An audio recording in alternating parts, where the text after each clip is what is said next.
Selanjutnya kita ke informasi Piala AFF 2024, Saudara. Stadion Manahan Solo, Jawa Tengah diajukan PSSI sebagai markas Timnas Indonesia saat tampil di Piala AFF 2024. Ketua Badan Tim Nasional sekaligus manajer Timnas Indonesia Sumarji bilang, Stadion Manahan telah diajukan sebagai home base Indonesia dalam turnamen Piala AFF. Pengajuan perubahan venue telah dilakukan dan PSSI akan mengumumkan perubahan itu secara resmi.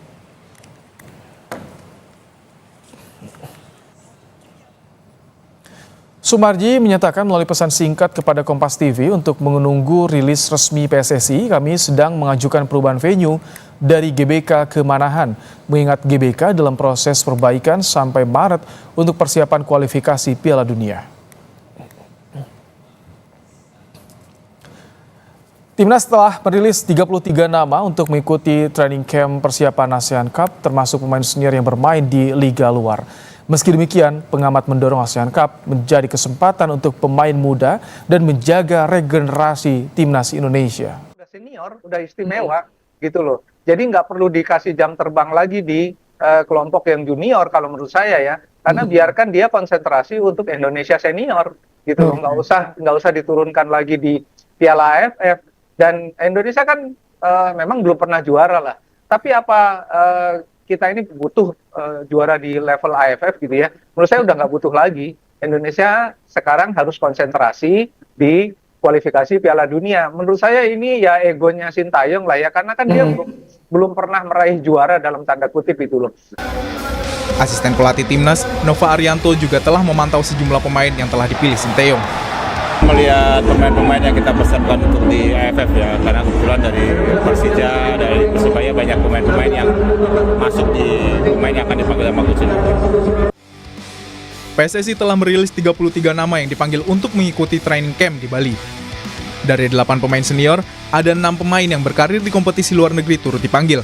Seperti Asnawi Mangkualam yang bermain di Port FC, Pratama Arhan pemain Suwon FC, dan Justin Hubner yang main di klub Inggris Wolverhampton Wanderers U21. Pemain lainnya adalah Rafael Strijk yang bermain di Brisbane Roar, Marcelino Ferdinand yang main di Oxford United Inggris, dan Ivar Jenner dari FC Utrecht. PSSI menjadwalkan training camp para pemain untuk ASEAN Cup atau lebih dikenal dengan Piala AFF ini pada pekan ini sebelum tandang ke markas Myanmar. Tim Liputan, Kompas TV. Jelang pemusatan latihan di Bali untuk Piala AFF, kita bahas kans pemain muda yang telah dipilih Coach Sintayong bersama pengamat sepak bola Gita Suwondo. Selamat petang, Bung Gita. Selamat petang, Ibrahim. Ini pertama bicara soal home base yang diajukan pindah dari GBK ke Manahan Solo. Ini tidak akan mengurangi antusias supporter nantinya, Bung Gita? Ya harusnya sih tidak ya, karena saya melihat acuannya tahun lalu di November 2023 pada saat World Cup Under 17 digelar di Solo dan juga di Surabaya saat itu. Di Surabaya memang ada timnas, tapi di Solo kan tidak ada timnas sama sekali bermain di sana. Itu isinya Jerman, Prancis Under 17, finalnya juga antara Jerman Under 17 dan Prancis Under 17. Tapi antusias penontonnya juga luar biasa. Dan kalau saya lihat 28.000 kapasitas Manahan ini dianggap yang memenuhi syarat bagi PSSI untuk bisa memenuhi stadion, untuk bisa menjual tiket mereka. Saya yakin juga tiket AFF tidak akan semahal tiket dari kualifikasi Piala Dunia putaran ketiga ya. Ini mungkin alasannya kenapa pindah ke Manahan juga. Di samping GBK toh sedang dipersiapkan untuk Maret. Rumputnya dipersiapkan untuk Maret tahun depan. Tapi ada juga berita yang mengatakan bahwa jika kita lolos ke semifinal dan final, di mana semifinal dan final akan dimainkan home and away, GBK juga akan menjadi salah satu ajang untuk kita menjadi tuan rumah nantinya. Ini di Solo berarti 2 pertandingan di fase grup ya, Bung Gita? Ya, betul. Dua pertandingan di fase grup. Yang pertama nanti tanggal 12 pada saat kita menjamu Laos. Kemudian terakhir yang mungkin penentuan siapa yang lolos ke semifinal pada saat kita menjamu Filipina ya. Ini juga ya lawannya kan Laos dan Vietnam dan Filipina. Tanpa mengurangi arti dari 2 negara tersebut, mungkin juga dianggap bahwa ya mau tidak mau harga tiket harus diturunkan dibandingkan dengan pada saat kita menjamu Jepang, Arab Saudi, mungkin nanti Bahrain, mungkin Cina, dan sebelumnya pada saat kita menjadi tuan rumah kualifikasi Piala Dunia. Bicara soal rilis pemain dari Timnas, 33 pemain sudah dipanggil. Ini Timnas U22, Bung Gita. Bagaimana tanggapan Anda soal ini? Saya sebenarnya pada saat Under 20 itu dianggap dipastikan akan menjadi pengisi tim nasional kita agak meragukan juga ya. Kenapa? Meragukannya karena memang kita tidak target seperti yang dikatakan oleh Pak Erick Thohir bahwa kita memberikan yang terbaik. Dia tidak mengatakan bahwa kita harus juara. Tapi kan banyak sekali masyarakat menganggap kita belum pernah juara. Kenapa kita tidak berusaha untuk menjadi juara? Kalau ada yang mengatakan bahwa ya kita toh lolos ke putaran ketiga Piala Dunia, kualifikasi Piala Dunia. Kita sudah 2 kali berturut-turut lolos ke putaran final Piala Asia. Tapi apa salahnya kita meniru Vietnam dan Thailand untuk menjadi juara AFF? Nah, dengan Under 22 ini kan peluangnya agak berkurang ya kalau saya lihat. Tapi kemudian Sintayong kan memasukkan 6 nama yang sudah menjadi pengisi timnas senior ya.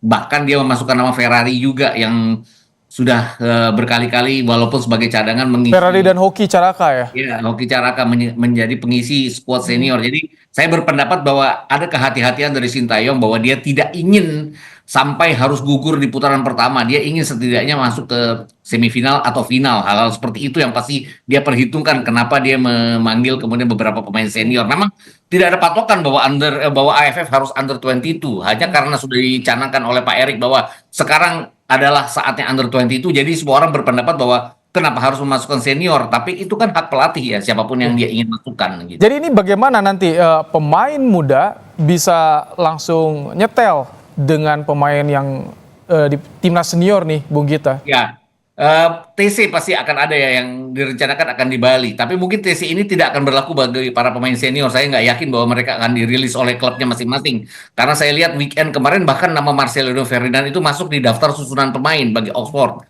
Walaupun tidak dimainkan. Juga nama-nama yang sudah bermain di Eropa. Bahkan kalau saya lihat juga Rafael Struijk yang sekarang bermain di Liga Australia juga pasti akan sulit untuk bisa dipanggil untuk TC jangka panjang. Tapi saya pikir juga ini keahlian dari Sintayong untuk bisa memoles pemainnya. Dan yang harus diingat adalah satu, mungkin lawan Laos tidak terlalu bermasalah bagi kita, tapi tandang ke Myanmar akan selalu sulit dengan para pemain Under 22 ini. Kemudian satu lagi, tandang ke Vietnam juga pasti akan menjadi masalah. Dan pada saat kita menjamu Filipina di bulan Agustus ya, kalau nggak salah ya, kemarin Agustus, pada saat kualifikasi putaran kedua Piala Dunia pun kita kerepotan hanya menang 2-0, itu pun gol datang dari skill individu Tom Haye dan juga kejelian dari Rizky Ridho. Jadi saya pikir itu pemain-pemain yang sudah punya pengalaman. Ini kan pemain-pemain yang pasti levelnya di bawah Filipina. Kenapa? Filipina walau gimana pun bukan Filipina 4 tahun yang lalu kan, mereka juga punya kemampuan untuk merepotkan kita pada saat kita tampil dengan para pemain. Kalau tadi